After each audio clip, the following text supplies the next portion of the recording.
Good morning guys. पशु परिचर भर्ती की इस क्विज सीरीज में आपका फिर से स्वागत है। आज का हमारा टॉपिक रहेगा पशु अंत एवं बाह्य परजीवी रोग। इस क्विज के अंदर हम परीक्षा की दृष्टि से होने वाले मोस्ट इंपोर्टेंट क्वेश्चन करेंगे, वो भी ट्रिक्स के साथ। तो चलिए बिना देरी किए हुए स्टार्ट करते हैं।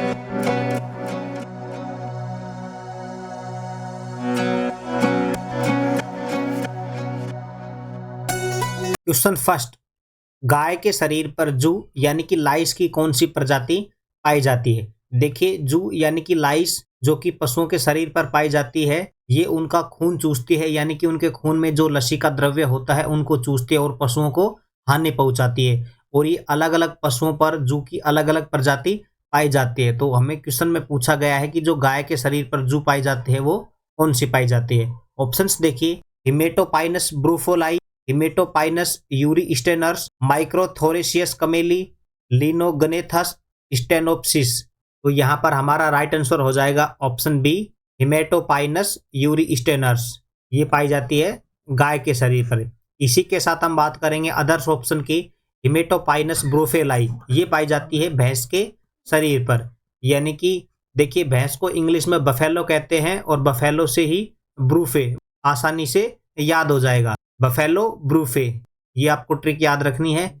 इसी के साथ ऑप्शन सी, माइक्रोथोरेसियस कमेली, ये पाई जाती है ऊंट के शरीर पर। देखिए, ऊंट को भी इंग्लिश में कैमल कहते हैं और इस जू की प्रजाति के नाम में भी कमेली शब्द आ रहा है, यानी कि कमेली कैमल। आप इससे भी याद कर सकते हैं। और इसी के साथ में ऑप्शन डी, लिनोगनेथस स्टेनोप्सिस, ये पाई जाती है बकरी के शरीर। चलिए नेक्स्ट क्वेश्चन पर। क्वेश्चन 2, गाय, भैंस तथा कुक्कुट के छोटे बच्चों में फैलने वाले पेचिश रोग का कारक है। ऑप्शंस देखिए, अल्फा टॉक्सिन, टार्ट फ्लूरेंस, गोसीपोल, ऑक्सीडियम जर्नाई। तो यहाँ पर हमारा राइट आंसर हो जाएगा ऑप्शन डी, ऑक्सीडियम जर्नाई। देखिए, जो पेचिश रोग होता है इसका जो दूसरा नाम है वो है खूनी दस्त, यानी कि कोक्सीडियम जर्नाई पशुओं की बड़ी आंत में पाए जाने वाला बैक्टीरिया है जो पशुओं में दस्त लगवा देता है। और ये रोग गर्मियों के दिनों में सबसे अधिक होता है। अब हम बात करेंगे अदर ऑप्शंस की, जिसमें से जो ऑप्शन ए है वो है अल्फा टॉक्सिन। टॉक्सिन का मतलब होता है विषाक्त पदार्थ, जो कि मूंगफली की जो खली होती है उसके सड़ने के बाद ये प्राप्त होता है और ये पशुओं में पाचन क्रिया के दौरान उनको नुकसान पहुंचाता है।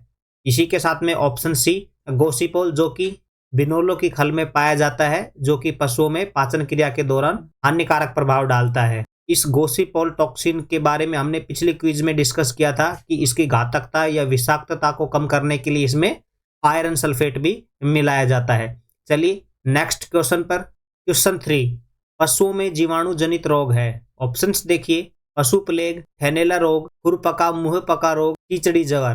तो हमारा यहाँ पर राइट आंसर हो जाएगा ऑप्शन बी, थैनेला रोग। और यह रोग अधिकतर उन पशुओं में होता है जो अधिक दूध देते हैं, यानी कि उनका पहले दूध पीला और बाद में लाल प्राप्त होता है। देखिए, पशुओं में जहां पर दूध एकत्रित होता है उसको कहा जाता है आयन, और इसी के साथ इस दूध को जिनसे निकाला जाता है उनको कहा जाता है थन, जो कि अलग अलग पशुओं में अलग अलग हो सकते हैं। जैसे कि भैंस में इनकी संख्या 4 होती है, गाय में भी 4, बकरी में 2। तो इनको थन कहा जाता है और जहां पर दूध एकत्रित होता है ये उसे अयन कहते हैं। तो इस प्रकार आप ये भी याद रख सकते हैं, जो थन होते हैं उनसे थैनेला रोग, यानी कि अधिक दूध देने वाले पशु में यह रोग होता है, जो कि जीवाणु जनित रोग है। इसी के साथ में जो भी अदर ऑप्शंस हैं, पशु प्लेग, खुरपका मुंह पका रोग और चीचड़ी जवर, ये विषाणु यानी कि वायरस से होने वाले रोग हैं। और इस थैनेला रोग का एक ही उपचार है कि पशु से दूध निकालना बंद कर देना चाहिए। चलिए नेक्स्ट क्वेश्चन पर। क्वेश्चन 4, पशुओं में अधिक खाने से कौन सा रोग हो जाता है। ऑप्शंस देखिए, एंथ्रेक्स, लंगड़ी, थैनेला, फिडकिया। तो यहाँ पर हमारा राइट आंसर हो जाएगा ऑप्शन डी, फिडकिया। यानी कि जब भी पशु अधिक खाना खा लेते हैं तो जिसके कारण उनके पेट में या तो गैस बन जाती है या फिर पेट दर्द होने लगता है, जिसके कारण पशु अपनी लात को बार बार पेट पर मारता है और इसी रोग को फिडकिया कहा जाता है। और यह मुख्यतः भेड़ और बकरी में होता है। इसी के साथ हम बात करेंगे अदर ऑप्शंस की। ऑप्शन सी, थैनेला, इसकी हमने प्रीवियस क्वेश्चन में बात कर ली है। इसी के साथ ऑप्शन बी, लंगड़ी रोग। इस रोग में पशु लंगड़ा कर चलता है, यानी कि जो पशु के पुट्ठे होते हैं उसके ऊपर सूजन आ जाती है और इसी सूजन के कारण पशु लंगड़ा कर चलता है। जब इस सूजन को दबाया जाता है तो चुर-चुर की आवाज भी आती है और यदि इस पर चीरा लगा दिया जाए तो जो खून निकलता है उसका रंग भी काला होता है। और ऑप्शन ए एंथ्रेक्स, ये ऊन उत्पादित करने वाले पशुओं में मुख्यतः पाया जाता है जैसे कि भेड़। और इस रोग में होता क्या है कि जो भी प्राकृतिक रूप से पशु के जो छिद्र होते हैं जैसे नाक कान, उनसे लगातार कोलतार जैसा बदबूदार पदार्थ निकलता रहता है। इन पशुओं के मरने के बाद इनका पोस्टमार्टम भी नहीं किया जाता है। इसी के साथ यह रोग ऊन की फैक्ट्री में कार्य करने वाले श्रमिकों में भी पाया जाता है, यानी कि ये जो रोग है वो भेड़ में तो पाया जाता है और उसी के साथ ये श्रमिकों में भी हो जाता है। चलिए नेक्स्ट क्वेश्चन पर। क्वेश्चन 5, जानवरों में रतौंधी यानी कि नाइट ब्लाइंडनेस रोग किसकी कमी के कारण होता है? देखिए, चाहे पशु हो या मनुष्य, विटामिन और खनिज की कमी के कारण या अधिकता के कारण जो रोग होते हैं वो दोनों में समान होते हैं। तो जो रतौंधी रोग होता है वो विटामिन ए की कमी के कारण होता है। यहाँ पर हमारा राइट आंसर हो जाएगा ऑप्शन ए, यानी कि इसके अंदर रात के समय में दिखाई नहीं देता है और यह सबसे अधिक पाया जाता है मुर्गियों में। आपने देखा भी होगा कि जैसे ही शाम ढलती है तो जो मुर्गे मुर्गियां होती हैं वो अपने कुक्कुट आवास में चले जाते हैं। उसके बाद जब सूर्योदय होता है तभी वो भाग देते हैं, यानी कि आवाज लगाते हैं। और इस विटामिन को पूरा किया जाता है गाजर के द्वारा या गोल्डन राइस के द्वारा। उनके अंदर विटामिन ए सर्वाधिक मात्रा में होता है। इसी के साथ हम बात करेंगे ऑप्शन ई के कारण कौन सा रोग होता है। तो जो नर पशु होता है वो इसकी कमी के कारण नपुंसक बन जाता है और जो मादा पशु होती है वो बांझपन बन जाती है। ऑप्शन सी फ्लोरीन की कमी, इसकी कमी के कारण दंत क्षय होने लगता है। और ऑप्शन डी कैल्शियम की कमी, इसके कारण मिल्क फीवर हो जाता है, यानी कि जो दुधारू पशु है जैसे कि हम बात करें गाय की, तो गाय कैल्शियम की कमी के कारण दूध कम देने लग जाती है, जिसे मिल्क फीवर कहते हैं। अब बात यहाँ पर विटामिन की आई है तो हम विटामिन के बारे में कुछ अन्य फैक्ट्स देखते हैं। जैसे विटामिन डी, ये एक हार्मोन की तरह कार्य करता है शरीर में।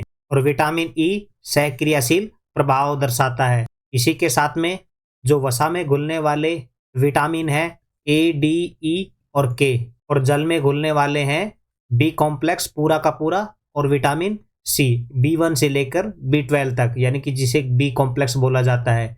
विटामिन बी और सी ये जल में घुलनशील है और ए, डी, ई के ये वसा में घुलनशील हैं। चलिए नेक्स्ट क्वेश्चन पर। क्वेश्चन 6, किसी वस्तु से रगड़ खाने, टकराने, कटीली झाड़ियों से या तारबंदी से रगड़ खाने से पशु की रक्त वाहिनियां फट जाती हैं, जिसे कहा जाता है। ऑप्शंस देखिए, मोच, दाह, आफरा, खरोंच। तो यहाँ पर हमारा राइट आंसर हो जाएगा ऑप्शन डी खरोंच। खरोंच के अंदर हमेशा आपको ये याद रखना है कि रक्त वाहिनियां फट जाती हैं, जिसके अंदर से तीव्रता से रक्त निकलता है और यदि इसकी समय पर देखभाल न की जाए तो ये एक बड़े घाव का भी रूप ले सकती है खरोंच। अब हम बात करेंगे अदर ऑप्शंस की। मोच किसे कहते हैं? पशु आपस में कभी लड़ाई करते हैं या पशु के फिसल जाने पर उनको जब चोट लगती है तो इसी चोट को कहा जाता है मोच। और ये जो चोट लगती है अधिकांश पशु के जोड़ों में लगती है और विशेषतः उनके पैरों में लगती है। इसी प्रकार दाह, दाह को इंग्लिश में कहा जाता है बर्न। बर्न यानी जलना, यानी कि जब किसी कारण से पशु आवास में आग लग जाती है या पशु किसी तेजाब या रासायनिक घोल के द्वारा जल जाता है तो उसे कहा जाता है दाह। और इसी प्रकार ऑप्शन सी आफरा, पेट में जब गैस बन जाती है तो उस सिचुएशन को कहा जाता है आफरा।